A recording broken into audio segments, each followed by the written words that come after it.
തെക്കൻ കാശ്മീരിലെ പഹൽഗാമിൽ നടന്ന ഭീകരാക്രമണം ലോകത്തെ തന്നെ നടുക്കിയിരിക്കുകയാണ്. 28 പേരാണ് ആക്രമണത്തിൽ മരണമടഞ്ഞത്.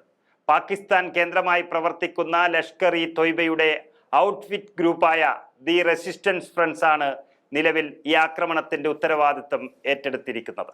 സൗത്ത് ഏഷ്യ ടെററിസം പോർട്ടലിൽ നിന്നുള്ള വിവരങ്ങൾ പ്രകാരം ആർട്ടിക്കിൾ 370 റദ്ദാക്കൽ, ജമ്മു കാശ്മീരിന്റെ പ്രത്യേക പദവി നീക്കം ചെയ്യുകയും ചെയ്തതിന് പിന്നാലെ 2019 ഓഗസ്റ്റിലാണ് ദി റെസിസ്റ്റൻസ് ഫ്രണ്ട് എന്ന ഭീകര സംഘടന രൂപീകൃതമാകുന്നത്.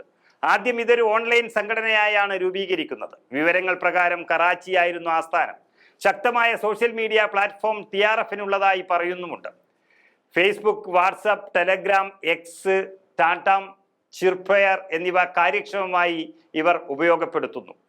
ഈ സാമൂഹിക മാധ്യമങ്ങൾ വഴി ഇന്ത്യ വിരുദ്ധ പ്രൊപ്പഗാൻഡ വാർത്തകളും തീവ്രവാദത്തെ പ്രോത്സാഹിപ്പിക്കുന്ന കാര്യങ്ങളും അതുപോലെ യുവാക്കളെ സംഘടനയിലേക്ക് ആകർഷിക്കാനുള്ള പല വഴികളും ഇവർ തേടുകയാണ്.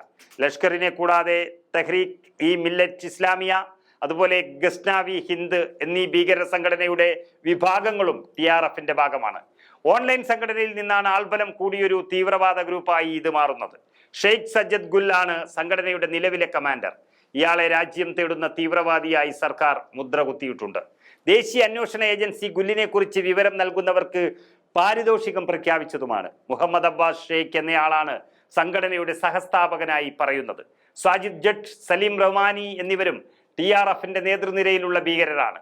ഇവരെല്ലാവരും തന്നെ ലഷ്കറുമായി ബന്ധമുള്ളവരാണ്. ജമ്മു കാശ്മീരിൽ 85,000-ലധികം താമസ സ്ഥലങ്ങൾ തദ്ദേശീയരല്ലാത്തവർക്ക് നൽകിയിട്ടുണ്ട്. ഇത് ഇന്ത്യൻ അധിനിവേശ ജമ്മു കാശ്മീരിൽ ജനസംഖ്യാപരമായ മാറ്റത്തിന് വഴിയൊരുക്കി.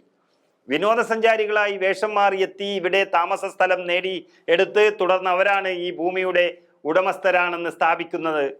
ഈ അത്തരത്തിൽ അനധികൃതമായി താമസിക്കാൻ ശ്രമിക്കുന്നവർ ആക്രമിക്കപ്പെടുമെന്നാണ് വിനോദസഞ്ചാരികൾക്കെതിരെ നടത്തിയ ഭീകരാക്രമണത്തെ ന്യായീകരിച്ചുകൊണ്ട് TRF അവകാശപ്പെടുന്നത്. തെറ്റായ പ്രവർത്തികളിൽ ഏർപ്പെടരുത് എന്ന് തദ്ദേശീയവാസികൾക്കും പുറത്തുനിന്നുള്ളവർക്കും പലതവണ മുന്നറിയിപ്പ് നൽകിയിരുന്നതായും TRF അവകാശപ്പെടുന്നു. 2023 ജനുവരിയിലാണ് ഇന്ത്യൻ ആഭ്യന്തര മന്ത്രാലയം ദി റെസിസ്റ്റൻസ് ഫ്രണ്ടിനെ നിരോധിച്ചത്. TRFന്റെ പ്രവർത്തനങ്ങൾ ഇന്ത്യയുടെ ദേശീയ സുരക്ഷയ്ക്കും പരമാധികാരത്തിനും ഹാനികരമാണെന്നായിരുന്നു ആഭ്യന്തര മന്ത്രാലയം അറിയിച്ചത്. ഓൺലൈൻ പ്ലാറ്റ്ഫോം വഴി യുവാക്കളെ സംഘടനയിലേക്ക് റിക്രൂട്ട് ചെയ്യുന്നതും തീവ്രവാദ പ്രവർത്തനങ്ങൾക്കായി യുവാക്കളെ ഉപയോഗിക്കുന്നതിനും ഇന്ത്യയിലേക്കുള്ള ഭീകരരുടെ നുഴഞ്ഞുകയറ്റത്തിനും അതുപോലെ പാകിസ്ഥാനിൽ നിന്നും ആയുധങ്ങളും മയക്കുമരുന്നുകളും ജമ്മു കാശ്മീരിൽ എത്തിക്കുന്നതിനുമെല്ലാം TRFന് പങ്കുണ്ടെന്ന് ഇന്ത്യ കണ്ടെത്തിയിരുന്നു. 2019-20 കാലത്ത് കശ്മീർ ലക്ഷ്യം വെച്ച് രൂപീകൃതമായ ഭീകര സംഘടനകളിലൊന്നായ റെസിസ്റ്റൻസ് ഫ്രണ്ടിനെ കുറിച്ച് അക്കാലത്ത് തന്നെ പല മുന്നറിയിപ്പുകളും വന്നിരുന്നു. 2023 ഇന്ത്യൻ ഭരണകൂടം TRFനെയും മറ്റൊരു സംഘടനയായ പീപ്പിൾസ് ആന്റി ഫാസിസ്റ്റ് ഫ്രണ്ടിനെയും UAPA നിയമപ്രകാരം ഭീകര സംഘടനകളായി മുദ്രകുത്തി. പാകിസ്ഥാൻ കേന്ദ്രമായി പ്രവർത്തിക്കുന്ന ലഷ്കർ ഇ തൊയ്ബയുമായി TRFനും ജെയ്ഷ് ഇ മുഹമ്മദുമായി PAFനും ബന്ധമുണ്ടെന്ന് കേന്ദ്ര ആഭ്യന്തര മന്ത്രാലയവും വ്യക്തമാക്കി. സ്വദേശി പ്രതിരോധ പ്രസ്ഥാനങ്ങൾ എന്നാണ് പാകിസ്ഥാൻ അവയെ വിശേഷിപ്പിച്ചത്. റിപ്പോർട്ടുകൾ പ്രകാരം ജമ്മു കാശ്മീരിൽ ഇതിനു മുമ്പും പലവിധ ആക്രമണങ്ങൾ TRF നടത്തിയിട്ടുണ്ട്. സാധാരണക്കാർ മുതൽ സുരക്ഷാ സേനയെയും രാഷ്ട്രീയ നേതാക്കളെയും വരെ അവർ ലക്ഷ്യം വെച്ചു. ഇവരുടെ പ്രവർത്തനങ്ങൾ പാക് സഹായം കിട്ടുന്നുണ്ട് എന്നതാണ് വിവരം.